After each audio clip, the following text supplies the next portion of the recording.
So what has the technology done?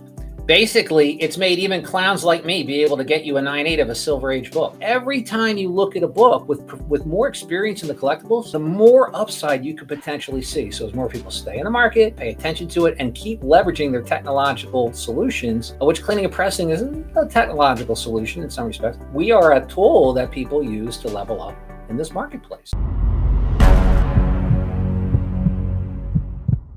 Heroes Con, the greatest con, at least that's what a lot of people in the community say, is coming up later this week. And joining me to preview the con and talk all things pressing, cleaning, and grading is the man himself, Barry, the comic presser. Barry, it's good to see you back on the channel for the third, maybe fourth time now. Thanks so much for taking the time.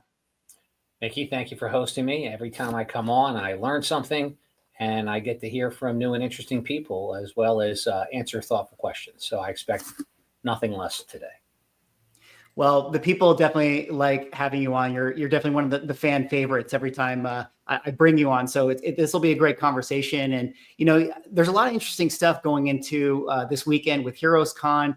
A lot of discussion about on-site grading. And I know that you have something specific that you're going to be able to talk about with, you know, your involvement with on-site pressing and grading and with regarding some of the auction houses. But kind of before we get into that part, I did want to ask you about the concept of the on-site process, because for a long time, I feel like in the comic book Comic-Con scene, there was this history of like doing on-site grading with CGC and CBCS and doing, you know, on-site pressing. I think I've heard you made mention of like back in the day, how Matt Nelson, you know, he used to do on-site pressing, and that was part of like, you know, a big cultural thing that got, you know, pressing into the zeitgeist of collectors. But then we kind of lost that for a long time. And I feel like the last, you know, 5 years or so, there hasn't been on-site grading, hasn't been on-site pressing, hasn't been on-site anything. And I guess, you know, I would throw it to you and ask you about this. Like, what happened to that? And why did it take so long for it to kind of start to come back a little bit to where we are leading into this weekend? I would say what happened was this: COVID. And so conventions stopped. People meeting face-to-face stopped. People, travel budgets changed. And CGC and other leaders in the comic industry got completely buried. They had to raise prices and slow queues just to handle the workloads. At the same time, values surged and then plummeted. So they changed sort of the value story for comic books in general, the value story for conventions in general. But over the past several years, as conventions have come back to life, comic conventions have sprung up just about everywhere. It's hard to find a weekend where there isn't a comic book convention or pop culture gathering somewhere in the United States, but still somewhere in your neighborhood. So with that continued growth in acceptance of, you know, the comic culture, plus the movies have continued to show up, whether we like them or not, in the most knowledgeable spheres.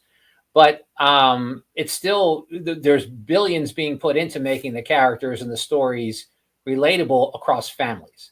So families are being targeted by these conventions, and they're coming in. But like the growth of conventions, there's a growth of competition. And so in comic book grading, for example, there are new competitors entering the space and shifts in what the competitors are doing, making the need to market more conventions a higher priority, because there's probably dwindling submissions by mail. Mailing in your valuable collectible is something that a lot of people aren't comfortable with. Those CGCs proved for 20 years that it is not a barrier to growth. Nonetheless, more and more new people are entering the space. They find a few comics, they want to get them cleaned or pressed or graded. It's more of a hurdle. So if you have a place where you can bring your collectible, these shows are now more of that, and I believe CGC is doing it. Finally, I will say, from what I can see from CGC's marketing, they have a worldwide audience. I just saw pictures from a show in Dubai. So I doubt they're doing on-site grading in Dubai. I believe they fly everything from Dubai to Sarasota and then fly it back. Over time, I imagine on-site grading would be quite useful in Dubai if that's really the round. So all I can say is that in that respect, Mickey, is that COVID, I think, changed a lot of things.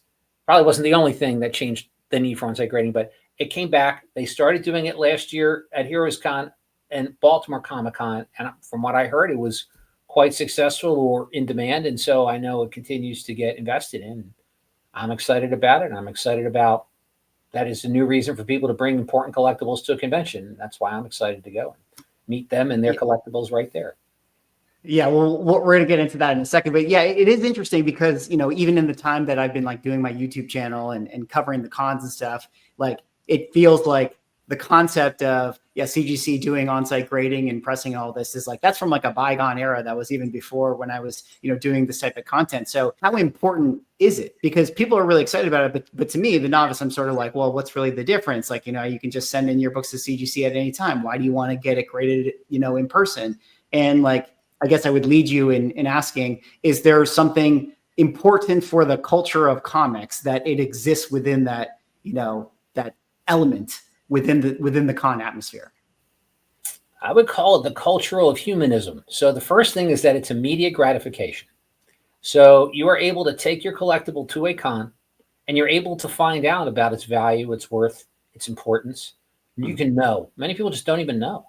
So that's number one. Number two, it enables transactions. These cons are marketplaces, and it creates liquidity in the marketplace. You have something that people would be arguing over for 2 or 3 days of a con. Now it's stuck at CGC for 2 or 3 days of a con, and then all of a sudden it's just a matter of money. So there's some immediacy to what CGC does that's probably indispensable, and that's important because it's also more expensive. It's 20% or more expensive to get your books graded at the con. You can imagine the cost to set up there. So I totally understand, but I mean, that's an issue. And then you probably still have to get in early. I know I'm a dealer. I got an email from CGC that says get your books in Thursday, which is setup day. So by the time you, a retail collector, get to the con, all the dealers have already submitted their stuff, if any. Another thing, slabs are heavy. So carrying all your plastic into the con is a lot of work. Bringing it all in and packed tightly in thin Mylars and backing boards, and all of a sudden you get them in the slabs and get them on your wall. It's quite useful. So there's some other important issues there. And finally, meet the grader. You really do get to talk to Matt Nelson, Sean, all these other people, Mark Haspel in the years past. I don't know what his role is with CGC anymore, but he's been a vice president or acting president of grading in the past, if I'm not mistaken. But so my point is that the graders are there. The CGC staff is there. If there really is a question or a concern, you can go there. Then those are what I think are observations and insights. Then there's like speculation and conjecture. Some people think it's easier to get a better grade at the con. The graders don't have as much time. They may or may not have all the tools that they normally have. I know if I go to a con and have everything that's right at my beck and call, they may have a better chance at a different grade. It's just a whole nother shot. When you're at CGC, you get the grader you get. When you're at the cons, from what I can tell, you get the rock stars. I mean, maybe not on every grade, but I mean, it's the CGC rock stars I see floating through the halls only briefly. Otherwise, they're like, I'm too busy. I'm in the grading room. So I do think there are some, for those who are in the know, there's some reasons why it's valuable and important. And for a lot of people who aren't in the know, just not having to put your collectible in the mail and immediately enough getting information, I think it really it's going to draw out collectibles and bring it into that space. You know, as you say that, it's a really good point. And even for myself, just anecdotally, like there are lots of raw books that, you know, in my mind, in my collection, I'd be like, yeah, I would eventually want to get this graded. But just, you know, the hang up of like having to get it pressed and mail it in and all that, like has prevented me from doing it. But if I know that I'm going to the con and I can just bring it there and one-stop shop, drop it all off, I might be more inclined to do it, especially if pressing is available. Tell me about, you know, you bringing on-site pressing, cleaning, and your services to Heroes. I feel like this is kind of the first time you've done it in sort of this sort of big way. Is that right? Ever. First time my entire design for the way I run my pressing operation and my team behaves, we are modular and mobile. I mean, so it's not like we're doing it in a parking lot or anything, but I mean, you know, we move stuff around the office. I mean, we have systems and modules. We change configurations and we relocate things. But just really to go back to it, there hasn't been on-site grading in quite a while. On-site grading showed up last year at Heroes Con, which was our first year exhibiting, and we got asked about it a lot. And most importantly, it wasn't there by CGC. They aren't offering it. I'm not speculating on why they're not, or whether you'd want to use them if it was there. They're just not offering it. So even though they have the on-site grading solution, which is a world-class solution, there wasn't a pressing option offered. Right. So it really is pressing, cleaning, and grading. It's peas and carrots. It kind of has to go together, I think. And so there was no total complete solution. Plus, for us, we're based in Atlanta. So Heroes Con, which is a great convention for those who don't know it, I think it's one of the best in the world. It's just mostly all vintage comics artists, writers, and celebrities, not TV celebrities, celebrities in the comic industry. And then also costume contests, art contests, auctions, all the things you could imagine for an event that's been going on for 40 years under the same leadership. I mean, it really does. They really do have their ducks in a row. So we had great support, and it's a straight shot from Atlanta. So it's it's easy enough to take our stuff to. It'd be harder to go to San Diego, New York Comic Con, things like that. And so it's just a great place. And the Charlotte Convention Center is a beautiful place in a very nice part of town, if you will, with like surrounded by hotels and restaurants connected to the convention center. So it's got a great physical infrastructure to go with the vendor ecosystem. CGC is a world leader. They've got their booth was sort of rejiggered over the last year or two. They're in a very prominent in the back of the convention. It's like the milk. Someone else said like the milk at the grocery store. But I mean, they really pull people in the back, and we're kind of near them. We value what they do. We think we complement what they do. And so we saw an opportunity to do cleaning and pressing, not just for vintage collectibles, which was really why I went to the con and maybe why you would go to the con, but because the newest variant could get 3 signatures by the hottest artist, and you could get it pressed and graded and have it on eBay. Yes. Like before anyone, you could have a one-of-a-kind 9.9 triple signed variant just from last week. And it's still valuable. It's still a 4-figure item when there's no one else who has it. So even though some of the artists and some of the celebrities at Comic-Con at the comic conventions don't always celebrate the fact that they're being leveraged to manufacture a collectible, you really are in a better position this year at Heroes Con to manufacture 4-figure collectibles, maybe more than you ever have been, ever. And so that's just another thing to think about in terms of what's there. So when we looked at the opportunity anyway, Mickey, we were just like, CGC's making it possible. Kudos to them for bringing it all back, for what they did and what they do. Kudos to Heroes Con for having a friendly, conducive environment. And kudos to my team for putting up with, again, this transition to the pit crew mentality where we have to take our fix-it kit wherever the problems are. Let me pause you on that one note about kind of the modern market. And while I have you ask you about it, I don't know if you've been hearing some of the murmurs within that space, but there's been a lot of complaints about the flurry of retailers and sellers, coming up to artist booths, with their wheelbarrow of 500 comic books to hold up the line and get 500 signatures from, said artist or said writer or whatever. And, with an obvious intent to kind of flip these things. And maybe they, want to use your services and get 500 books pressed right there on the spot and then get it into grading and all that. Of course, it makes sense for you to fulfill whoever needs your services. But I guess just pausing and just asking you about that. What do you make of like the entire kind of con market as far as like people getting there and getting the signatures and trying to fulfill it to customers and sell it and all that? Do you have any opinions on how the con has evolved within the creator space? And I ask this because Heroes has a, huge, creative footprint. And in fact, we are located in front of Chris Claremont, John Romita Jr., Jerry Conway, Roy Thomas, right, and Patty Cochran. So we're near the classic creators. There are dozens and dozens of classic independent modern creators all throughout the con, multiple artist alleys. I just think it's a matter of policy. I mean, the artists decide how they want to sign stuff, what kind of lines they want to serve. There are private signings and public signings. Right. When they do a public signing, I believe Heroes Con decides what's going on. They're very good at managing the lines. At Heroes Con, they're the pink shirts. The people who wear pink shirts are the volunteers, and they guide people. They're the most kind and helpful folks that guide lines around. And I was near a line of people last year, near the same artists too, and I just watched them manage it. So, but they private signings. There are moments or times or segments where people can come with bulk stuff, and they either pay for that convenience or whatever. But the artists themselves, they need to make money, and especially the Marvel artists of long ago, or a Joe Staten or Mike Grell, whatever. I'm not saying they work for Marvel, but I mean they, I'm not commenting on it, but I'm saying like they're probably there to make connections, to meet people, their fans, to make money, right, and to really get maybe they are only around for a certain amount of time, mentally or physically. They're like, they're making their legacy. So I just think that the people enjoy doing it who actually sign the stuff. The fact that people have their own intentions in mind that wouldn't be your intentions, I don't judge that. The con is a marketplace. That's not how Yeah. everybody sees it. They see it as a gathering place or an experiential place, or they see it as a family place, which it all is. But really, especially Heroes Con, it's a vintage comic. It's a comic book marketplace, and so if you're doing marketplace stuff, I don't fault you for trying to do it. But there are people who don't think that the money side of things should be so visible, so prominent, or in your way. So, but my opinion is it belongs there.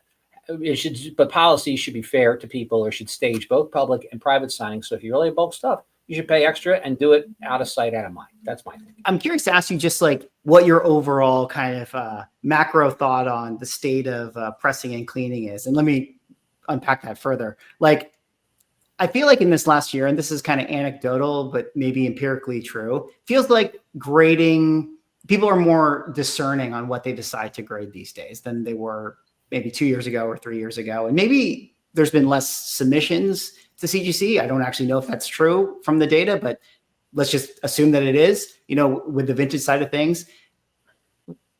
Do you feel like that has been the case as well for people pressing and cleaning their books and wanting to get stuff worked on? Do you feel like the demand is still there? Or is everyone who presses and cleans always sending it to CGC? I mean, maybe a large amount of people do, but are there other people that just do it for themselves? I guess what's your kind of thought on like where people are with getting their books worked on these days? I think it has to do with the quality of the comic book marketplace and the perceived value of comic books in general. If you're trying to make money from a comic book, meaning money is your interest, either because you're investing in the comic directly to make money, you found it and you want to sell it and you're trying to make the most from it, or you've inherited it and really you don't want it, the item, you want the money, then you find out about cleaning and pressing. The investor side are the people who make these decisions. Should I do it? Should I do it again? Should I do it with these people or this way? That's a subset. But the bigger subset are people who just found comics and realized you need to get them graded to make money from or sell them. And once you get them graded, figure out you get it graded, all of a sudden you go to the CGC website and starts asking you about pressing. And you're like, what is this? So then you research it and you figure out there's more options than just what I would call airport coffee on the CGC website. And, then you start understanding, well, wow, there's a whole world of coffee lovers out there. Well, you do this, they do that. I could brew my own. So there's, for people, the more curious you are and the more, research oriented you are, the more you just kind of go down this rabbit hole. So anyway, there's the people who've never done it, the people who do it, the people who do it over and over. And so we deal with all of those types, but there continues to be technological innovation in pressing and cleaning. And there also continues to be a lot of uptake in terms of people who are doing it, knowledge that's being dispensed, and the availability of books and methods and that are repeated and illustrated so that people can try their hand at it.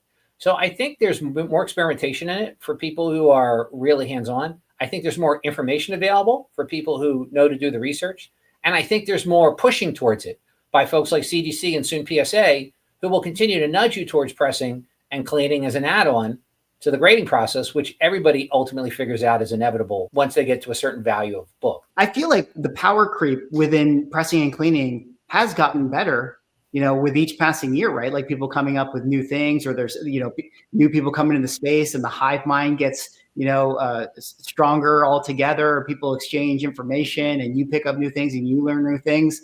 I'm curious, maybe I'll ask it to you this way. If I was somebody who had like a 9.8 of a certain book on the census and I felt cool because I was, the only one up there, like, should I be concerned that maybe some of these books can look even better than they actually are in the slabs in which they're currently in? Is that? Yeah, I mean, what has the technology done?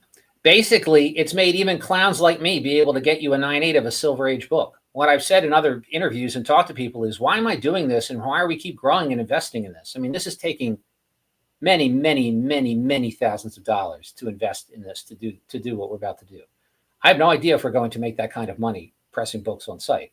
Right now, I'm focused on proving it can be done to myself and my team, to my family, who's watched me spend hours away from other professional endeavors, as well as to the industry, because as I may have said once or twice before, right? I want to go to the mountain. The mountain's not going to come to me. And the point is the mountain that is Heroes Con self-assembles once a year. There's nothing like it in the world. You only have a few days to harvest every grain of rice off the mountainside to get to that blue orchid all the way up top. And that is what I am focused on at the Blue Orchids. So, but I'm not going to sacrifice 1 grain of rice on my way there. And if I have to, it's a 100-year plan like they do in Asia. It's not the 1 year, not the 5-day plan. So if I cannot get to the Blue Orchid, as long as I can see it, I will carefully work through the rice. So next year I'm even higher up on the mountain when I start. So I just think that it's really important that for the investment that we're making, for the technology that we're putting into it, you really get a better result. And we are getting 9.8s on Silver Age books. We've been able to get 9.8s on Silver Age books multiple times in a row. I've in April, 5 books I pressed for a client of 19 books that sold for, I believe, more than $140,000, or maybe more than that for the grouping. 5 of those books got world record high prices. They were 9.4 to 9.6 or 9.8 Silver Age marbles. And that part of the collection was marbles. So, and then and the grade quality had to do with the cleanliness of the books. So we're able to get Blue Label work done. We're able to get 9.8s on books that were hard to find. So there's just a lot of items out there that have room to go up. And every time you see room to go, first you clean it up, then you press it up, then you sig it up. You get 1 signature. No, they're gonna get 2. Now I get 3. Now I get 8. You can keep going. And so like every time you think you're done with the value of a book, no. And then someone's like, oh, look at this. All the other books have this thing cut off on the right side, but yours has it. Oh my God, it's new value. Oh, it's a newsstand, new value. Oh my God, it's the Mark Jewelers of it. So like every time you look at a book with more experience in the collectibles world, the more upside you could potentially see. So as more people stay in the market, invest in the market, pay attention to it, and keep leveraging their technological solutions, which cleaning and pressing isn't a technological solution in some respects. Like we are a tool that people use to level up in this marketplace. So anyway, I'm happy to be part of it because I got into this to try to get a piece of the value I create. And thank God I'm able to do it in such a way where people don't resent sharing it with me, I think, most of the time, because they've won, we've won. And that's what I like about it. And I think that's also about CGC. CGC gets a piece of your collectible. When CGC when you pay a fee to CGC on your estimated declared value, which for those who are new to grading, you have to declare a value and then CGC charges you a fee based on that. Whether you're right or wrong, I mean, they want you to tell them the grade before they tell you the grade, which is crazy since they're the experts. But that's how it works. And then essentially they give you, but now all of a sudden they give you a higher grade than you expect. So now it's worth even more. And then they send you a new bill. That most people that I contact to say CGC is going to charge you even more, they actually react with a little bit of excitement. It's like happy bad news. So anyway, all I can say is that there is a way to make money, share and participate in the value of the collectibles, and not have somebody resent it. And usually because you created the value, you're getting a piece of, not necessarily just taking a piece of the value that was already there. So that's what I like about it. It's happening, and that's what I think is motivating people. There's always room for upside if you really know how to look here. Yeah. It is hard not to look at those dream improvements whenever you have like the new book and the new case, it's got 9.8 on it, and the old label is next to it, and it has like an 8.0 on it. It's right, an old label. That's another reason to crack it.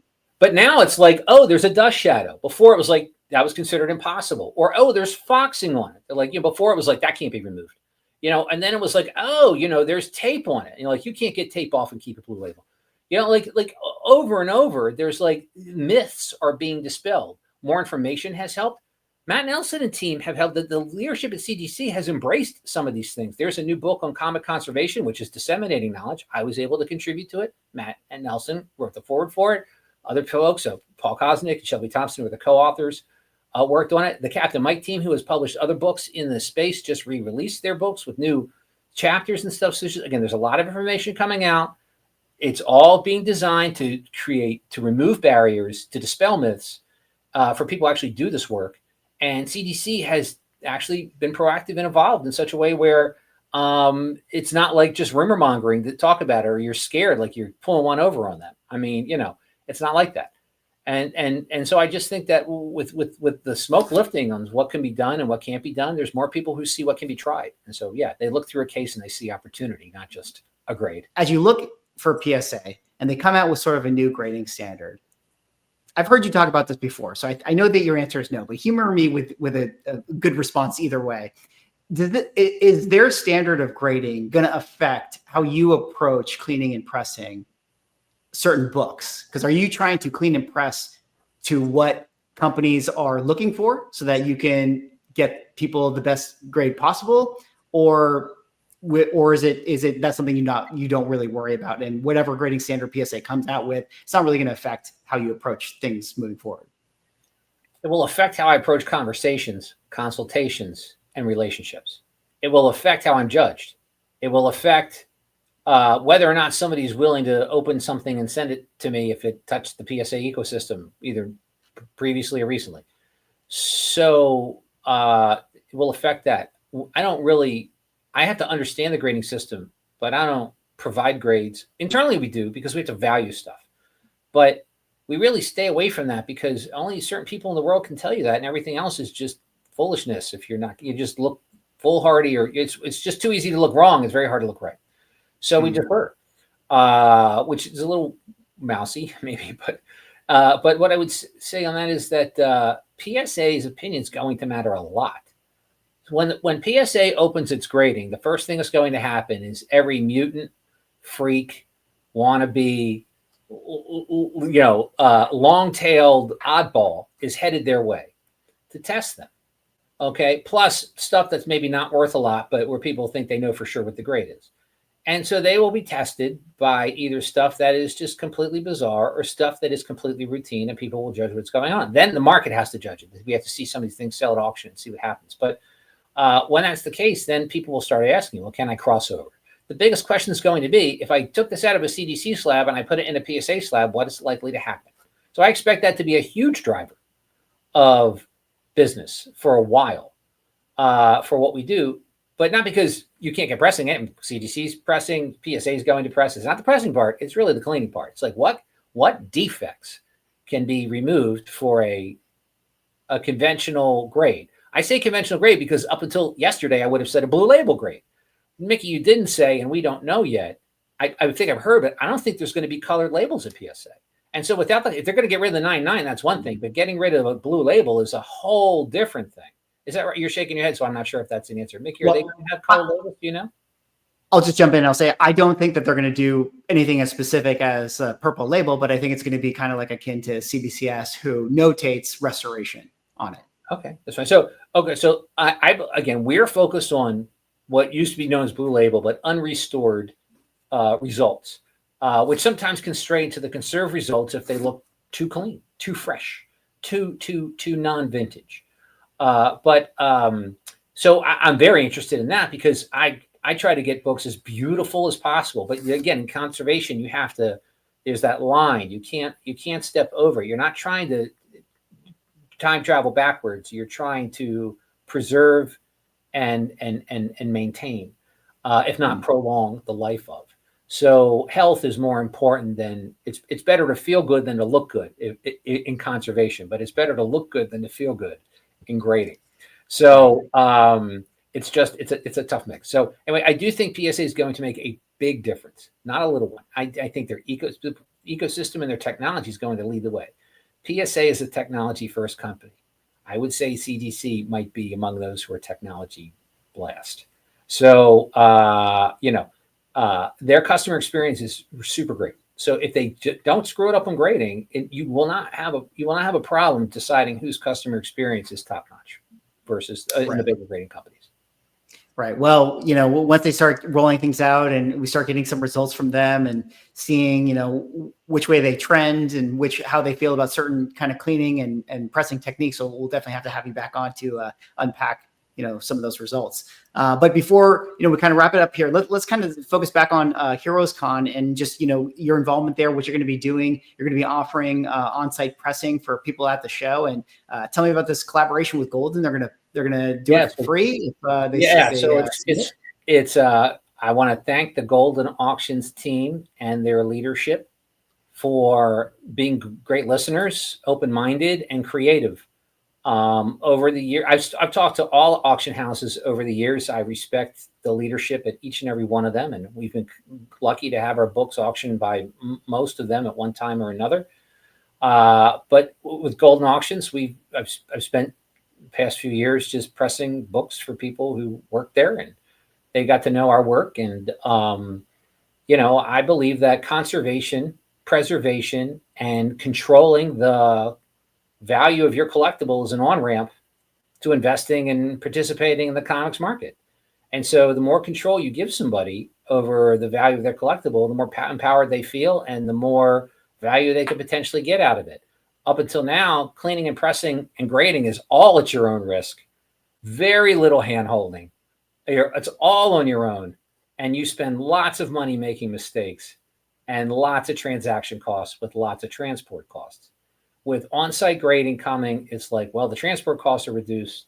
Maybe some of the transaction costs aren't reduced because it's more expensive to do it, but maybe you get some more feedback. People are hungry for feedback. The Goldin team is hungry to give feedback. They want their comics business to grow. They've had a TV show on Netflix called The King of Collectibles. They've had comics, cards. They have a really strong position in cards, and they're owned by eBay. With the comics side, it's a growth area for them. And my belief that I pitched to them was cleaning and pressing is a way for people to get a higher value at auction. A lot of auction houses don't get the books cleaned and pressed, or they only get them pressed.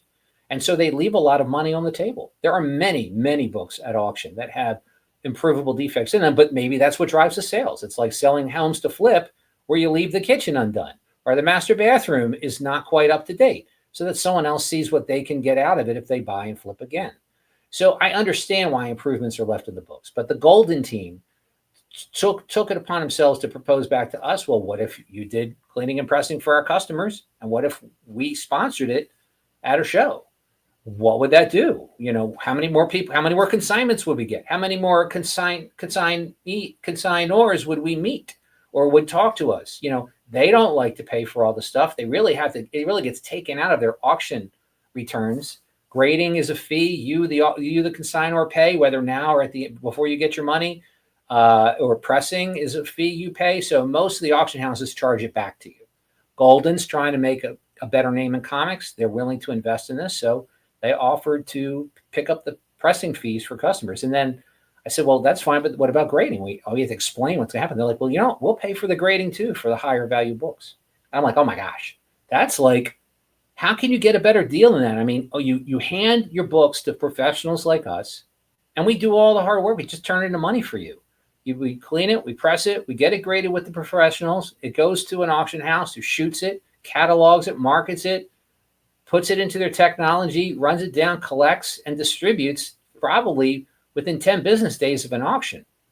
All this while potentially even, believe it or not, depending on the muscle you bring with your collection, pays you in advance.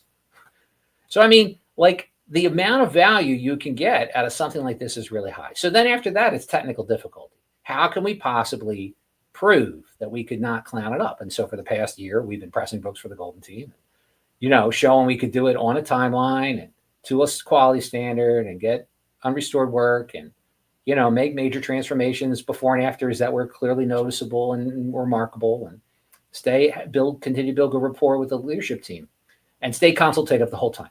And so that's what we've done. And hopefully we're going to continue to Goldin. We are not going to take on more, at HeroesCon, we're not going to take on more on-site than we can. It's going to sell out quickly for I don't want to consign to Goldin, press my book now, I need to get CGC to grade it, and I'm going to get Chris Claremont to sign it first. Doing all that in a weekend, you better see us Thursday or Friday first thing. But for people who just want to hand it off and get it done, whether we started at the con or not, the money's on its way. And Goldin is owned by eBay. Again, it's more than $100 million company. It's not the biggest. There are billion-dollar auction houses, but Goldin has the means, the scale, the muscle, and the momentum to really do a service to its customers. And we want to be part of that. I'm only interested in the beauty of your collectible, which happens to translate into value. Goldin is very interested in quantifying that for you, for them. They have numbers to make. They're going to make the numbers for you, and they're going to account for it the whole way. Well, very well said. The one-stop shop at HeroesCon this coming weekend. You know, bring your books, send it through the pipeline, and see what they end up selling for. So very cool. And yeah, I'm sure that people are going to be really excited about that and definitely take advantage. You know, if you're at HeroesCon, go up to Barry's booth and talk to this guy and see if he can help you with your collectible needs. But Barry, if people are not going to HeroesCon and they want to learn more about your pressing business and you, where can the people find you? Okay, well, yeah, at HeroesCon, we're booths 230 to 232. There's no 231. We're your even number booths or two side-by-side booths. near the far end of the convention center, which is where the artist signings are. Again, Chris Claremont, John Romita Jr., Jerry Conway, Roy Thomas. Online, we're at comicpresser.com. On Instagram, we're comic_presser. And we're a consultative business. So, I mean, you know, you can find me, find us online. It's a place to send an email, but also to put something on my calendar and have a talk. And even at HeroesCon, I'm taking consultations and appointments. It's easy enough to schedule on the calendar. Though after a while, we will invite you. You won't have to invite us if you've shown us something and we really want to do something with it. We'll be reaching out to you. Well, I know everyone always appreciates your insight and wisdom into pressing and cleaning. I know that I certainly do. So Barry, thanks so much for hopping on the channel today. I'll put a link in the description to all of your info, and have a great time at HeroesCon this weekend.